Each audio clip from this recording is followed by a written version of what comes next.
No último vídeo aqui no meu canal eu falei com vocês sobre o porquê o profissional da área motora precisa estar no rol das terapias do transtorno do espectro autista. E nesse vídeo eu falei para vocês um pouquinho sobre algumas das alterações, falei sobre a hipotonia muscular. E nesse vídeo eu quero falar um pouco mais sobre isso, porque muitas vezes nós chamamos a criança autista de preguiçosa. E nós primeiro precisamos levar isso em conta e avaliar essa questão da hipotonia muscular antes de falar que a criança autista é preguiçosa. Oi, eu sou a Keila, profissional de educação física e psicomotricista. Bem-vindos de volta ao meu canal Movimento Aqui Sem Neuro. É muito bom ter você aqui mais uma vez. Vamos falar então sobre a hipotonia muscular no autismo. Para a gente entender a hipotonia muscular, primeiro a gente precisa olhar para o cérebro. A primeira área no cérebro que nós vamos olhar é o bulbo, que faz parte do tronco encefálico. E a gente precisa entender como que ocorre a formação, o desenvolvimento. O desenvolvimento no cérebro, ele acontece de baixo para cima e de trás para frente. Essas partes vão sendo desenvolvidas primeiro. Então, primeiro lá embaixo no cérebro e atrás do cérebro que começa o desenvolvimento. E aí ela vai vindo para frente e para cima. E por que eu tô falando nisso? Porque quando a gente olha para o bulbo é uma parte que está lá embaixo no cérebro, como a gente viu nessa imagem, correto? Então, essa partezinha aí, ela é uma das primeiras partes que vai ser desenvolvida. E quando há uma alteração de bulbo, o que acontece lá na criança autista, no indivíduo autista? Essa partezinha aí controla o reflexo, o controle autônomo relacionado à proteção e também tem relação com o controle de tônus muscular. E o que eu acabei de falar, que há essa hipotonia muscular aí na criança autista, no indivíduo autista. Então, tá vendo que quando tem alteração nessa partezinha aí, tem a ver com a questão de tônus muscular. Tá, vocês entenderam essa questão aí no cérebro, que há uma alteração aí no cérebro da criança autista, do indivíduo autista. Mas o que é tônus muscular? A gente precisa entender primeiro o que é tônus muscular para depois entender o que é a hipotonia muscular. Tônus muscular é o nível de controle, de tensão muscular que faz com que a criança resista à força da gravidade. Vamos observar então esses desenhos dessas balanças. Olha, tá vendo aí que tem a força da gravidade e a tensão muscular?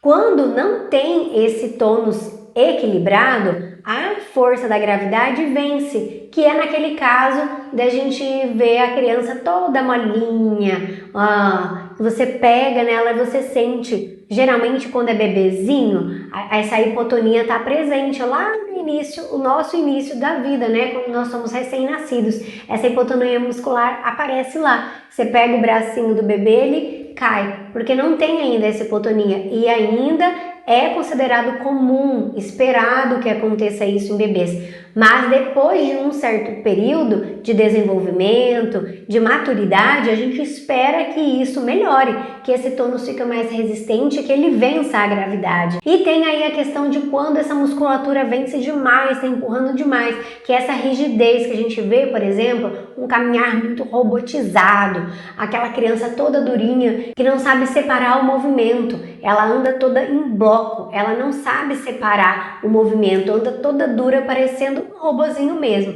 O ideal é esse equilíbrio aí do nosso tônus e da gravidade, que a gente mexa e separe as partes do nosso corpo quando necessário e que a gente também resista, ficar sentado, ficar em pé, ficar deitado, levantar, fazer várias posturas e várias movimentos no nosso dia a dia. Então a gente espera que isso aí aconteça. Esse é o esperado para um bom tônus muscular. E agora é importante a gente entender a hipotonia muscular no autismo. Bem, no autismo a hipotonia muscular ela é mascarada, ela não está na cara, assim como na síndrome de Down está. Por exemplo, quando a gente olha essa questão da linguinha para fora, você já vê ali que é uma questão de hipotonia muscular, a ausência dessa musculatura, por isso que essa língua projeta para fora, porque esse músculo não tem força de manter essa língua lá dentro. Logo, não é assim fácil para olhos leigos de perceber a hipotonia muscular no autismo. Há necessidade de ter uma percepção clínica mais apurada de um profissional da área motora para poder observar essa hipotonia muscular aí na criança autista, no indivíduo autista.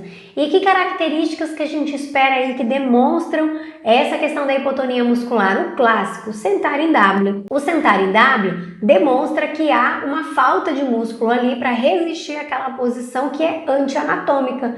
Como aquela musculatura não resiste, a criança consegue manter aquela posição por horas, sem sentir dor e incômodo nenhum.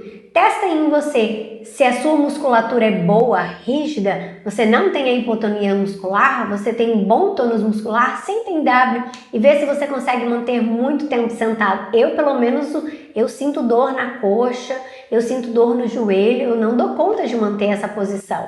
Nem para demonstrar, às vezes, é meio aversivo ficar nessa posição. Ok, Keila, entendi que há uma alteração a nível de cérebro, que afeta essa questão do tônus, entendi o que é tônus muscular, e entendi também o que é hipotonia, que é esse baixo tônus muscular. Mas qual o problema da criança ter essa hipotonia muscular e nunca ser olhado, cuidado, fazer uma terapia, estimular, ativar? Qual o problema disso para a criança, para o indivíduo autista?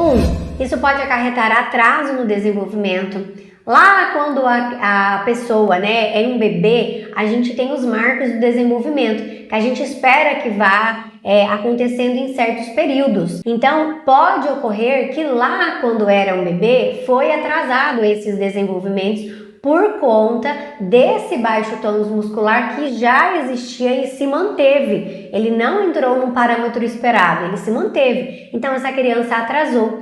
E mesmo que tenha feito, mas não fez com qualidade que se espera, e agora ela está com dificuldade aí para aprender a fazer uma marcha esperada, que é o caminhar, para poder andar de bicicleta e para fazer algumas outras atividades de desenvolvimento que a gente esperava. Então pode ter atraso por conta dessa questão do tônus muscular. Segunda questão, essa criança pode receber rótulos ou ser punida por uma questão motora e a gente achar que é uma questão comportamental. Então ela vai receber rótulo de preguiçosa e ela vai ser punida porque ela não quer fazer aquilo. Não é que ela é preguiçosa, é que ela não tem tônus para resistir à gravidade. Então parece que ela é preguiçosa porque ela tá sempre escorando, só quer brincar deitadinho, tá sempre ali naquela posição confortável e você acha que é preguiça, quando é uma hipotonia muscular. E aí ela vai ser punida, porque se ela não quer escrever é por pura frescura, porque ela sabe fazer isso. Não é porque muitas vezes ela está com uma hipotonia muscular ali, e nos membros superiores ou no corpo inteiro, porque antes dela fazer uma escrita, ela primeiro precisa saber sentar. Então, se ela tem um baixo tônus muscular, ela não vai dar conta de manter aqui, porque ela não vai conseguir vencer a força da gravidade. Então, quanto mais perto do chão a gente está, menos força da gravidade a gente precisa fazer. Por isso que a criança gosta mais de ficar deitada, porque ela não tem tanto espaço ali que ela tem que vencer. É mais fácil de manter aquela postura. Então, tomar cuidado com isso, porque esse daí não é o caminho para a criança que apresenta hipotonia muscular. E a terceira questão é que essa criança pode ter patologias emocionais, doenças emocionais. Essa criança pode começar a ter uma percepção da imagem dela ruim, negativa, porque ela sempre está ouvindo, lembra aquelas questões de rótulo e de punição? Então isso vai afetando em como ela se percebe, como ela se sente. Ela pode começar a ficar ansiosa e pode até entrar em depressão por conta dessas questões, e tudo isso tinha a ver lá com uma questão motora, e poderia haver uma intervenção e essa criança pode ter uma qualidade de vida melhor. Então percebe aí o quanto que a gente pode agravar para esse indivíduo se nós não intervirmos nessa questão e não colocarmos no rol das terapias um profissional da área motora. Agora, eu quero deixar para vocês algumas coisas que vocês podem fazer aí, mesmo sendo papai e mamãe responsável pela sua criança, para avaliar, para observar se há uma hipotonia muscular aí na sua criança autista. Primeira questão: se essa criança tem dificuldade de vencer a gravidade ou se há uma ausência, né? A ausência ou a dificuldade. Como que você pode fazer isso? No que eu falei antes, pegar o bracinho, tá deitada na cama, por exemplo. E aí você pega e levanta o braço e solta.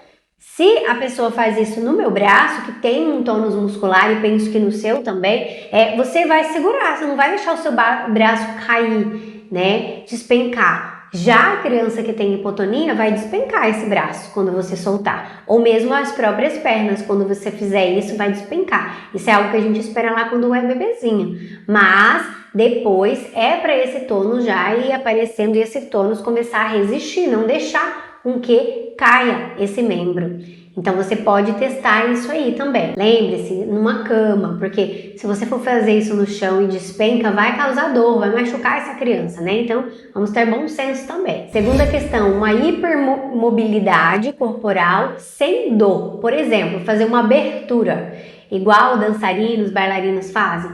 Faz essa abertura e não sente dor nenhuma, não sente nem a musculatura puxando e tá tudo bem fazer aquilo. 3. O músculo não gera resistência ao movimento passivo. Por exemplo, você pode pegar o braço da criança e cruzar eles aqui, ó, e não gera resistência. O meu já deu, ó. Parou aqui, ó. Tá vendo? Dá pra ver aí o quanto que ele tá longe de encostar aqui no meu peitoral? A criança hipotônica, ele vai vir, vai encostar aqui no peitoral dele, ele vai cruzar mesmo. Vou fazer aqui com a minha boneca de pano, a Laura, eu dei um nome para ela. Ó, eu pego aqui o bracinho e cruzo. Da criança hipotônica vai fazer exatamente isso aqui, ó. Vai encostar no peitoral. Não vai criar resistência nenhuma. Ou então você pode pegar a perninha e dobrar esse joelho aqui, ó, e vai chegar aqui na barriga, sem resistência nenhuma. Você faz o movimento, levanta a perna e não tem músculo nenhum resistindo. Outra questão que a gente pode observar é a hipotonia na boca dessa criança. Então observar se tem muita saliva, se há uma respiração bucal, porque essa inspiração que a gente faz é pelo nariz e a gente expira, solta pela boca. A criança hipotônica, ela vai respirar, puxar o ar por essa boca, então preste atenção aí também se tem isso. Observe se há ferida no lábio por conta de atrito dessa língua que fica protusa para fora. Observe também se essa criança tem apraxia da fala, por acaso ela vai numa fono e foi falado que ela tem isso, tem a ver com essa questão de hipotonia muscular também. O atraso na fala, a relação pode ser a questão da hipotonia. Comer com a boca aberta também tem a ver com essa questão de hipotonia. Então essa é uma das questões que vocês podem avaliar aí e ver se sua criança tem uma hipotonia. E aí, conforme eu fui falando aqui, você já foi pensando aí em várias questões no dia a dia na tua criança e viu que ela tem uma questão de hipotonia? Então procure um profissional do movimento para que esteja no rol das terapias da sua criança, porque é muito séria essa questão da hipotonia muscular e também vai auxiliar no desenvolvimento das outras terapias, com a fono, lá no ABA, na questão comportamental, lá nas questões sensoriais, de integração sensorial dessa criança. Então, essa questão multidisciplinar é muito importante e o profissional da área motora não pode ficar de fora. Eu espero que esse conteúdo tenha sido interessante para você, que você tenha aprendido um pouco mais. Se você gostou desse conteúdo, deixe seu like para mim. Se lembrou de pessoas, famílias que precisam saber sobre esse assunto, já compartilhe esse vídeo com ela. E se você quer saber outros conteúdos como esse, se inscreva no meu canal para receber mais conteúdos como este. Eu te aguardo no próximo vídeo do meu canal. Tchau!